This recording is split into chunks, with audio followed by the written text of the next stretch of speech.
Bienvenue dans les 3 minutes de l'AFPRIC, un podcast pour les personnes concernées par la polyarthrite rhumatoïde et les rhumatismes inflammatoires chroniques. Dans chaque épisode, des infos, astuces et conseils qui vont à l'essentiel.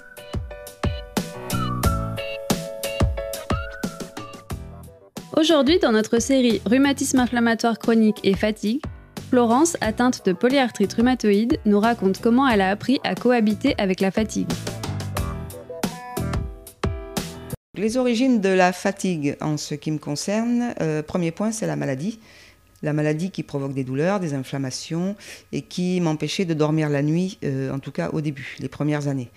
Donc ça, c'était la principale cause de fatigue chronique. Ensuite, il y a le fait que je travaillais à plein temps et donc ça m'exigeait une concentration toute la journée. Et c'est vrai que cette fatigue du travail se rajoutait à la fatigue chronique et à la fin de la journée, c'était un peu difficile. Le troisième point qui joue beaucoup chez moi, c'est l'hiver. Le froid, le fait qu'on est tétanisé et que du coup, on a une position différente, plus tendue. Donc ça me fatiguait énormément et ça venait encore se rajouter aux autres causes de fatigue. Pour essayer de faire disparaître cette fatigue, la première chose qui a fonctionné chez moi, ce sont les traitements de fond, les biothérapies. Quand on a commencé à me les donner vers 2008, elles m'ont permis de ne plus avoir de douleur et de dormir une nuit complète et de diminuer petit à petit la masse de fatigue accumulée. Ensuite, ce qui m'a beaucoup aidé, c'est de bouger, et de continuer à sortir, à marcher, à faire du vélo autant que possible, aller à la piscine autant que possible, voilà, bouger physiquement. Et quand je bougeais physiquement, j'oubliais que j'étais fatiguée. L'autre chose, c'est tout simple, c'est de la vitamine C. Le matin, il y a eu des moments où j'ai fait des cures de vitamine C, effectivement, pendant 10-15 jours. Et puis après, ça allait mieux, donc j'ai arrêté. L'alimentation m'a beaucoup aidée aussi. En plus de prendre de la vitamine C, ça m'a permis de consommer plus de fruits, plus de légumes, donc d'avoir aussi une meilleure hygiène de vie, en préparant les repas moi-même, en achetant au marché au lieu d'acheter des légumes en boîte, par exemple.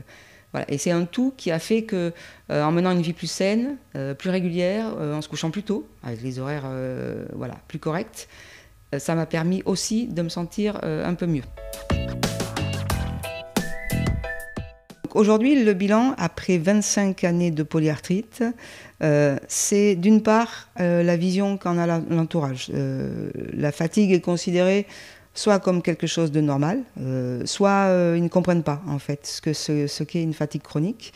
Donc que ce soit les amis ou la famille qui conseillent de se reposer, ou les médecins qui n'ont pas de solution, peut-être parce qu'il n'y en a pas effectivement, mais qui prennent ça comme un état de fait acquis.